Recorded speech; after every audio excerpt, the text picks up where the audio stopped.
What is up, everybody? It's your boy Verdict here, and thank you so much for stopping by. Now today we have the long-awaited Awakening Maegu buffs. Now I need to be honest with you fellas, it's been quite a while since we've waited for these. To be honest, Awakening Maegu was released in this type of an unfinished state. A lot of the things which she did not make a lot of sense. She felt like she lacked the Today, we pretty much knew that they were going to happen. Basically, Pearlbis told us that just a few certain classes will not make the cut into these changes, and Awakening Maegu not being one of them, so it was kind of a granted. I was 100% sure that these buffs will arrive. Now, we're on the global labs, and as I said, we're just going to cover this entire thing through. We're going to see what exactly did they do for this lovely Awakening, and most importantly, are the buffs worth? So, I will go into a little bit of a more deep dive at the end of the video. For now, let's just check into what they did for the class.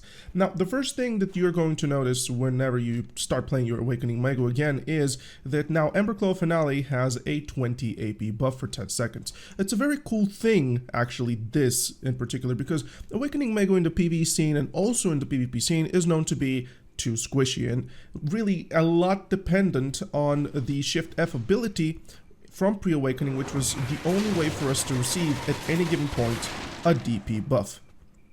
So with that being said, now this being transferred into, well, not necessarily transferred, but really this also being a key thing that you can use into the Awakening kit, our Ember Claw Finale is now capable of literally just doing that for us. So it's on a 10-second cooldown, the ability itself, which means that this will stay up all the time as long as you use the ability all the time. Now, it's a good thing. So in reality, I'm going to start with Ember Claw Finale. Now, Ember Claw Finale has about 15% increase in damage from the Global Labs patch. So this means that this ability will now hit 15% harder. So let's move into the first ability, which was usually linked into the Global Lab changes, and that is Ember Claw Torent, or in other words, this is our Shift RMB. So our Shift RMB ability has always been a little bit of a filler, even though it's one of the main damage abilities. But in reality, you kind of don't want to use this really at the start of anything. You kind of fill with this at the end after you stack your Spirit Forge mechanic, etc, etc.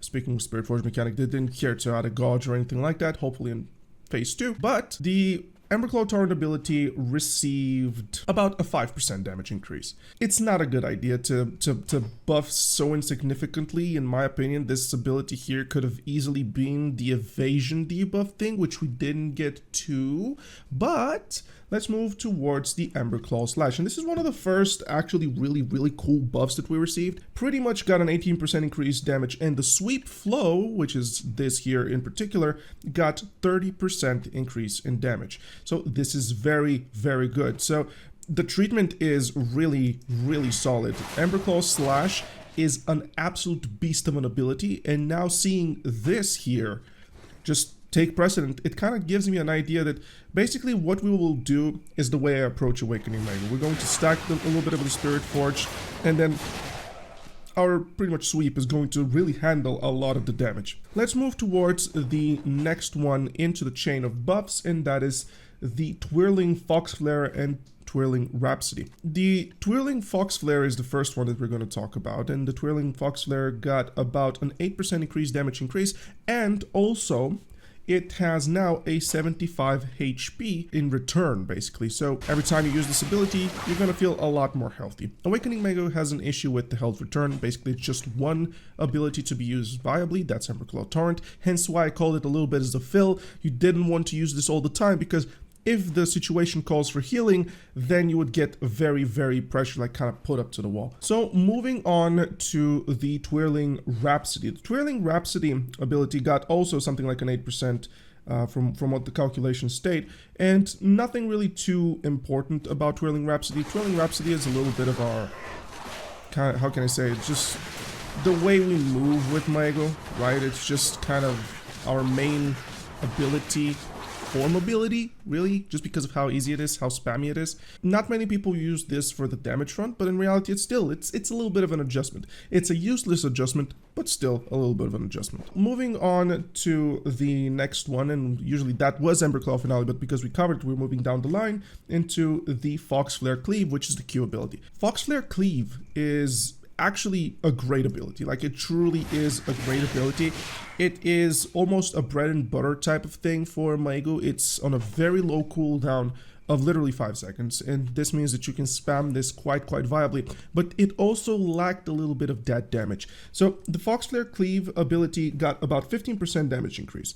What this means is that now this will take precedent over many other abilities, and you will not really look to do anything prior to Fox Flare Cleave if a Spirit Forge has already occurred onto the Awakening Maegu. So the next ability that got buffed is Twirling Retreat. So it's a very nice ability, but it has a very niche use. In the PvE scene, you'd never really use this. Like, you just never really use this. She has a little bit of a very niche 25% Black Spirit Rage effect, which is too costly for what it does, and it's the only means for us to really literally get an evasion debuff. So an evasion debuff applies afterwards, and it actually stays at least for a long while. So that's a 20-second evasion debuff. So it's really good, but in reality, it's a little bit of a spit in the face. I have no idea why didn't they just move this towards Twirling Retreat so that this ability would have a viable use in PvE and in PvP. In PvP, you only use this literally just because of the super armor. If this didn't have a super armor, nobody would use it, even for the down smash.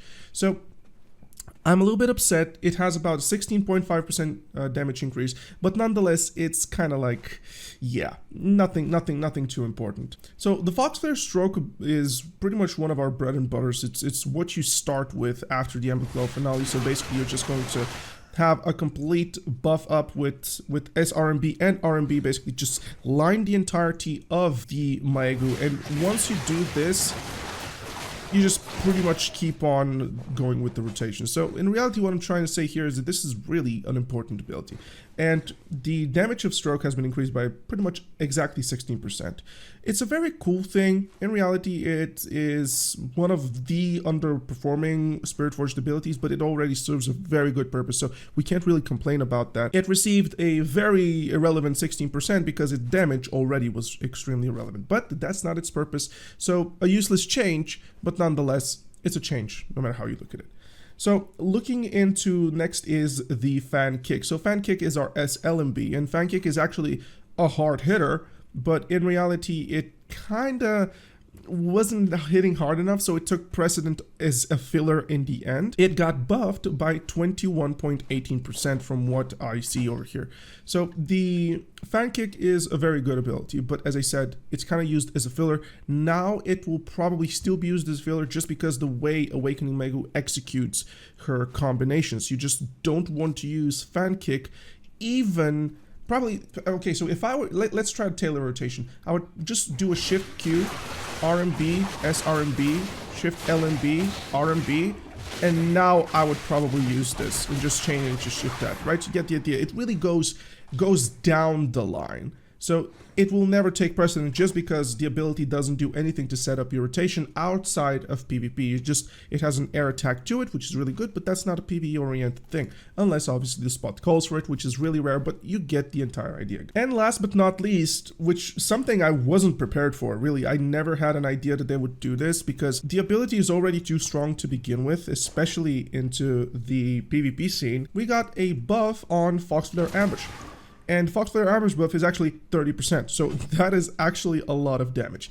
The thing with Fox Flare Ambush is that it deals stupid amounts of damage in PvE, and I'm not sure why they've done this. I really just can't tell you. I just do not know why they've done this, and especially now, it has received a 30% damage increase buff. So the Spirit Forged effect of Fox Flare Ambush is flat out amazing. It truly is amazing. It adds an entire 2 hits to the ability, so the max hits or like whatever, I'm not sure if it's max 5 hits to 7 or the base times 2 goes to times 3.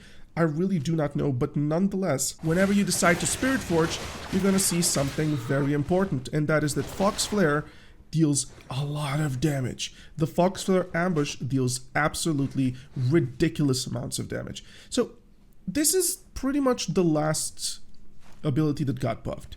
So just to use this next segment, I'm going to talk about what really Awakening Maegu need. If you look at all these buffs, the median pretty much buff that happened is somewhere along the lines of, I don't know, 17 to 18%, something along these lines. Or in other words, This is the DPS that she needed from attack speed. So this is pretty much a 17% attack speed buff.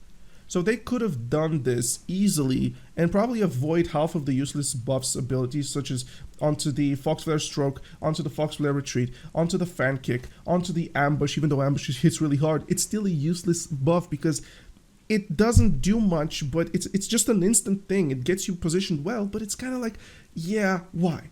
So I don't know. All of these buffs, they seem so out of touch. It seems like whoever is making them almost feels like they either have the vision, which we do not understand, and let's be honest, that's really rare, or we have the vision and they just simply fail at executing it. And it feels like we're so detached from Awakening Maegu to the point where I just have no faith in Pearl Abyss ever making her work.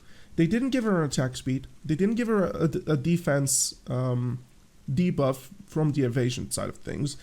A lot of her very, very important abilities still function very clunky, and the chain is not really good, so we have to alter rotations because of this. And the most important part, we still don't have a proper explanation for the Spirit Forged. Even though we know how it works, we still don't have a proper explanation, and it's guesswork up until you kind of figure it out for yourself, or you watch somebody's videos, like Netherrax or mine. So I don't like these buffs, I really don't, because this could have been easily summarized with a very simple 17% attack speed buff, like what Succession Lawn has, and literally afterwards just add an evasion debuff, so the class no longer will struggle into the mid game to end game. Yeah, that's about it. See ya.